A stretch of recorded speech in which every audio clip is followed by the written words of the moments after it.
Hola a todos, soy Clara Bonana, cardióloga del Hospital Clínico de Valencia y bueno, como veis estoy pasando visita, lo cual es importante para la prescripción farmacológica y para fomentar la adherencia terapéutica y tengo el placer de compartir un webinar corto pero directo con Carles Muñoz, que es farmacéutico, farmacólogo, investigador de Incliva y además experto en la materia cardiovascular.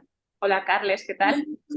Muy bien, con muchas ganas de empezar este webinar tan interesante que planteamos ya hace más de un mes. Pues nada, lo sacamos ya. Vamos a hablar de una cosa que realmente no se ha hablado mucho, que es de la adherencia terapéutica a largo plazo con los inhibidores de la PCSK9. Sabemos que son fármacos clave en cardiología que nos ayudan de forma rápida, precoz, sostenida y a largo plazo a mantener niveles de LDL en objetivo, que sabemos que es menos de 55 o menos de 40 si han tenido dos eventos cardiovasculares los pacientes en el paciente con enfermedad cardiovascular previa. Entonces, bueno, pues este webinar va en torno a la adherencia terapéutica a largo plazo y vamos a mostrar datos muy interesantes como con IPCSK9, en este caso vamos a mostrar más datos de Evolocumab, de Repata, a largo plazo, cómo los pacientes no solo no abandonan el tratamiento, sino que son muy adherentes, cosa muy importante para que no vuelvan a tener eventos cardiovasculares. Pues adelante, Carles. ¿No? Pues la primera pregunta que se me ocurre sería como en la práctica, más dirigida hacia la práctica clínica, como qué características tendría que presentar un paciente para que se le indiquen este tipo de fármacos. Vale, pues bueno, yo creo que, a ver, pues aquí tenemos que tocar varios puntos interesantes. Primero, la indicación de PCSK9 realmente la sienta el índice de posicionamiento terapéutico del ministerio, que es verdad que en las hipercolesterolemias familiares o primarias con mal control, pues están financiados estos fármacos. En las dislipemias mixtas mal controladas, sobre todo en prevención cardiovascular, que es el ítem que pones al final, que es la enfermedad cardiovascular aterosclerótica establecida. Hay que entender que la enfermedad cardiovascular aterosclerótica establecida no es solo el hecho de tener un infarto, llevar un stent, es decir, tenemos pacientes de alto y muy alto riesgo cardiovascular. El muy alto riesgo cardiovascular es aquel paciente que ya ha tenido un evento, por ejemplo, puede ser un ictus, puede ser un infarto, sobre todo el paciente que además de todo eso es diabético o es un paciente renal y su LDL, a pesar de tratamientos con estatinas de alta intensidad o que presenten intolerancia a la estatina, sea mayor de 100. Sí que es verdad que hubo una modificación en torno a 2021 del IPT, siendo más permisivos para el uso de estos fármacos a partir de un LDL de 70 en determinadas circunstancias, ya que, por ejemplo, pues un caso reciente nuestro ha sido una paciente de 59 años con enfermedad multivaso, portadora de 4 stents, con un stent coronarios, un stent en la carótida y que además tenía pendiente una intervención de un segundo stent en la otra carótida con una oclusión del 99% y tenía un LDL de 82 y se pudo pautar este fármaco en prevención secundaria con una buena justificación de la paciente. Luego, en el caso de Repata, pues el estudio Fourier incluyó pacientes con arteriopatía periférica. El paciente arteriópata periférico o bien que lleva stents en las arterias femorales, etcétera, o bien que tiene amputados, primero se empieza por los dedos de los pies y luego se sigue más adelante a la amputación infracondilia, supracondilia, son pacientes de muy alto riesgo, casi todos son diabéticos, los pacientes polivasculares suelen ser diabéticos, suelen tener enfermedad renal y no buen control del LDL. Además, tenemos herramientas como la lipoproteína A, la polipoproteína B, que pueden ser moduladores del riesgo y que nos pueden apoyar el hecho de prescribir este tipo de fármacos que reducen drásticamente en un 70%, 75% los niveles de LDL al objetivo, que es si has tenido un evento cardiovascular, reducir o por debajo de 55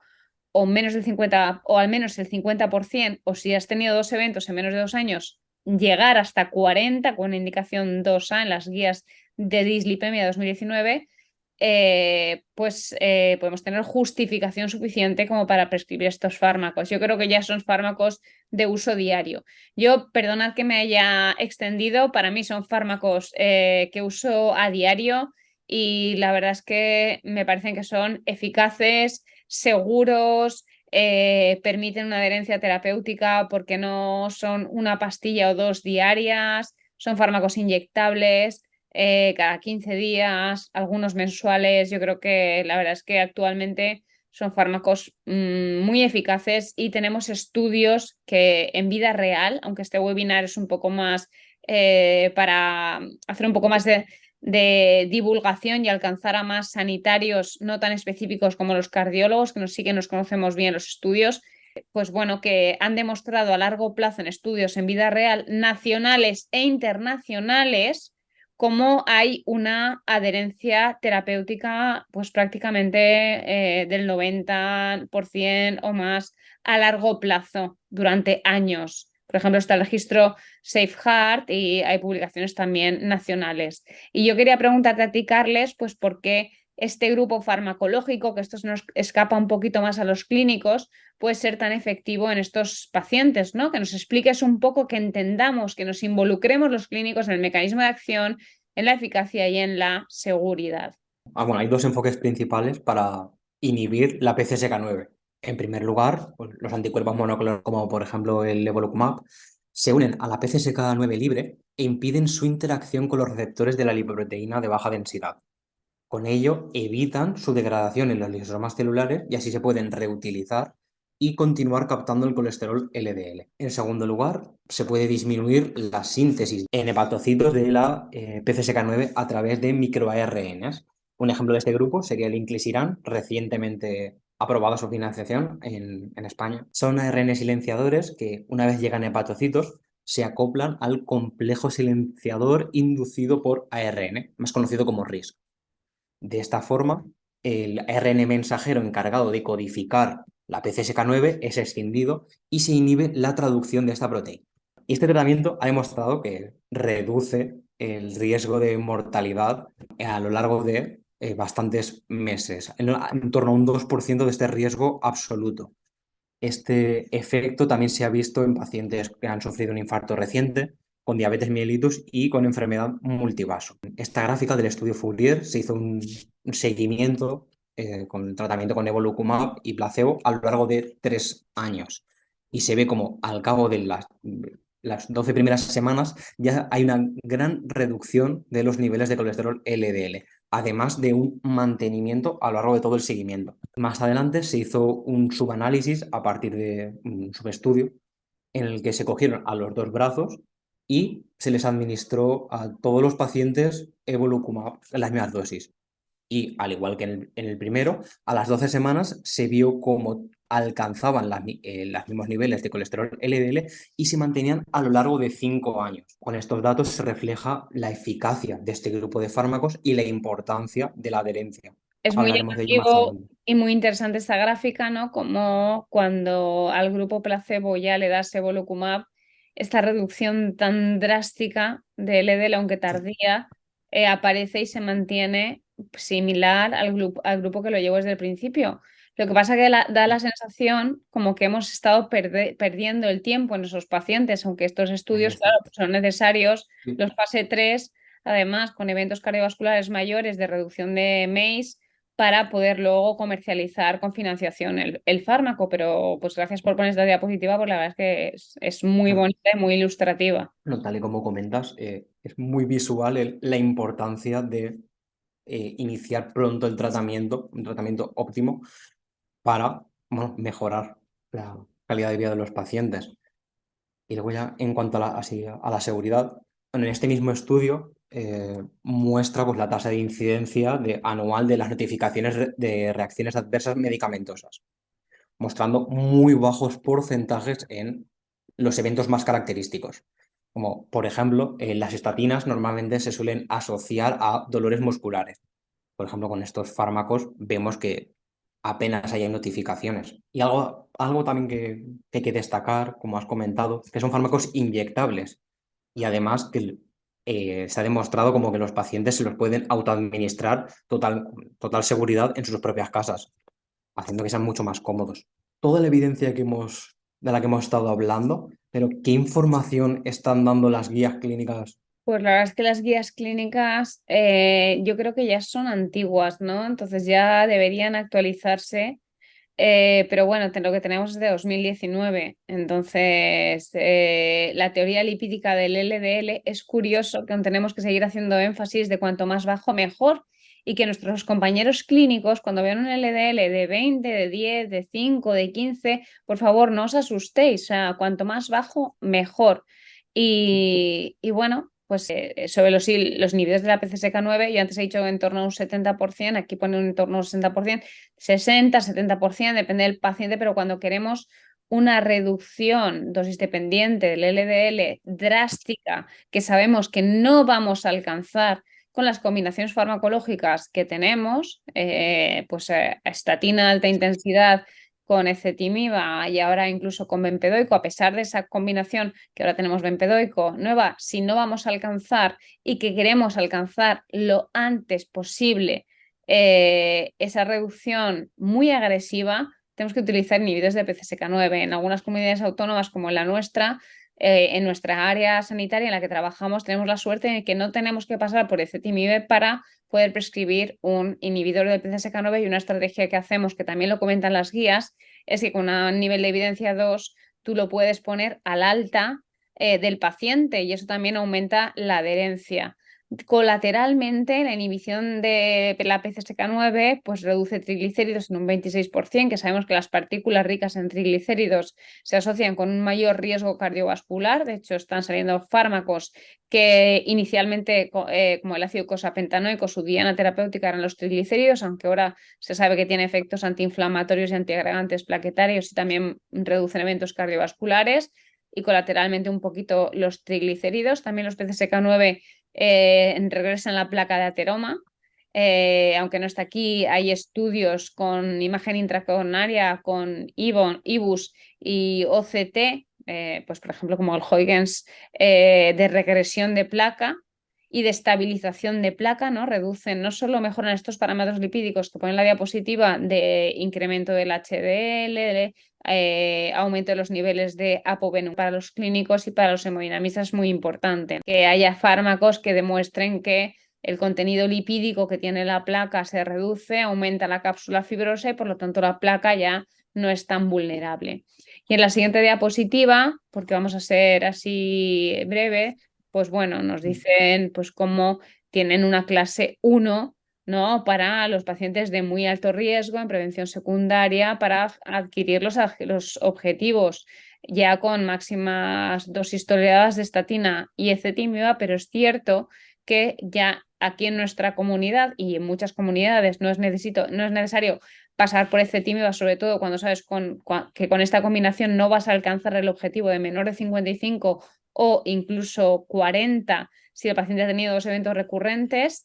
Y en los pacientes con hipercolesterolemia familiar, que sabemos que la hipercolesterolemia familiar son pacientes de muy alto riesgo que tienen eventos cardiovasculares y tienen factores de riesgo cardiovascular y tienen eventos a lo mejor, pues por ejemplo, con 40 años. Aquí tenemos una clase 1, pero luego también tenemos una clase 2, pues en pacientes en prevención primaria, de alto riesgo, con o sin hipercolesterolemia familiar, que no alcanzamos los objetivos terapéuticos, incluso en los intolerantes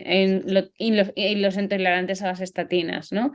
Entonces, bueno, yo creo que pues son fármacos que están en nuestro día a día y que nos van a permitir que cada vez tengamos un mayor porcentaje de pacientes bien controlados. Yo en series de nuestro hospital, 2018, teníamos un porcentaje de mal control importante, o sea, porcentaje de pacientes que estaban por encima de 70, pues a lo mejor en torno a un 20-30% y un poquito más si mirábamos el 55.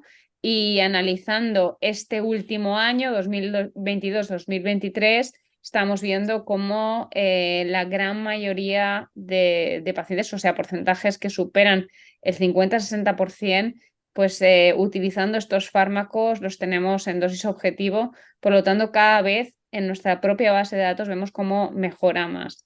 Y luego, bueno, Carles, quería preguntarte, pues, qué pautas o dosis hay disponibles hoy en día y cómo afecta esto a la adherencia terapéutica sobre la enfermedad. Recalcando que con Evolucumab justamente pues hay estudios, no solo el Safeguard internacional, sino también nacionales de que son fármacos, es un fármaco entre los IPCSK9 que consigue y que ha demostrado en estudios una buena adherencia terapéutica.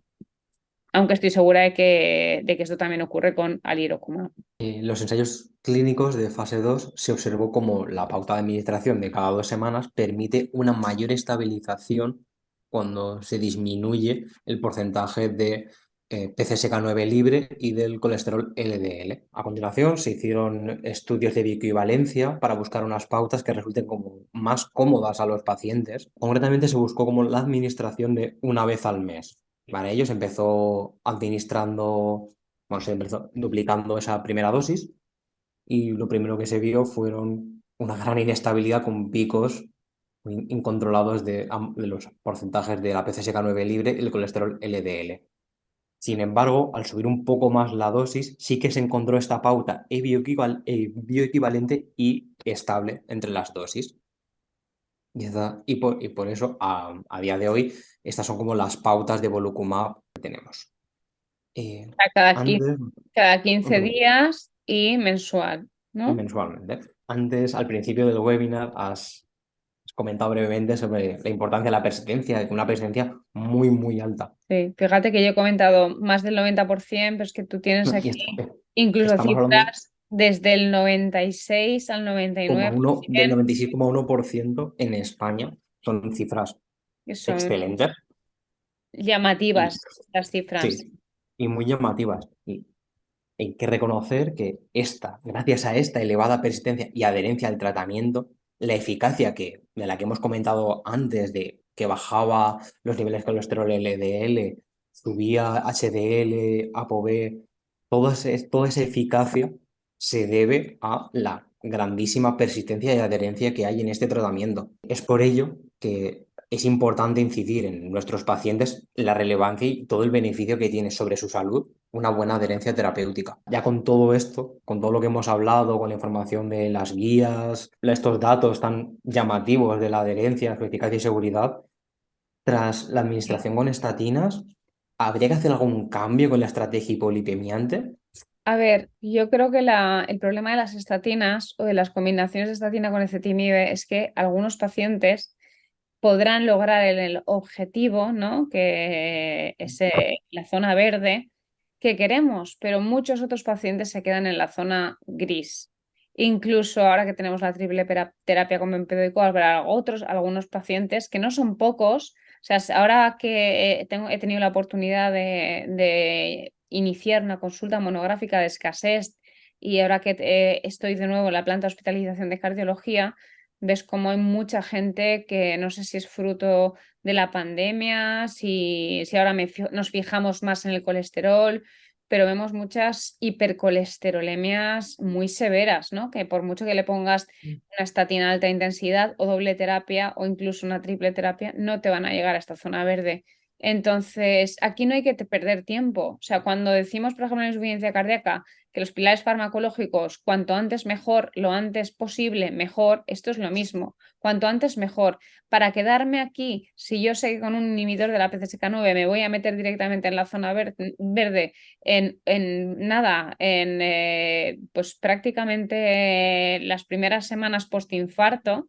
De hecho, pues Evolucumab tiene el EVAX y el EVOPAX, que son estudios que demuestran justo eso, que tanto administrándolo en las primeras 72 horas postinfarto como en el postinfarto, vemos como tanto en esas primeras 72 horas como en esas primeras 2, 3, 4 semanas hay una reducción drástica. Entonces si yo fuera el paciente, que es una cosa que me gustaría que reflexionarais, ¿Cuándo querríais que os dieran el mejor fármaco para llegar a la zona verde donde estás más protegido lo antes posible?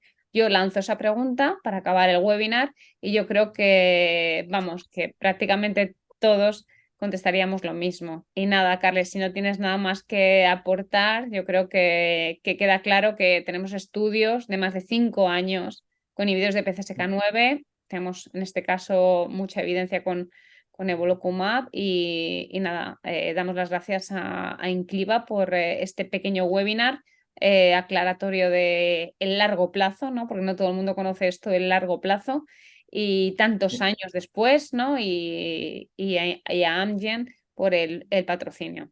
Y nada, muchas gracias. Gracias.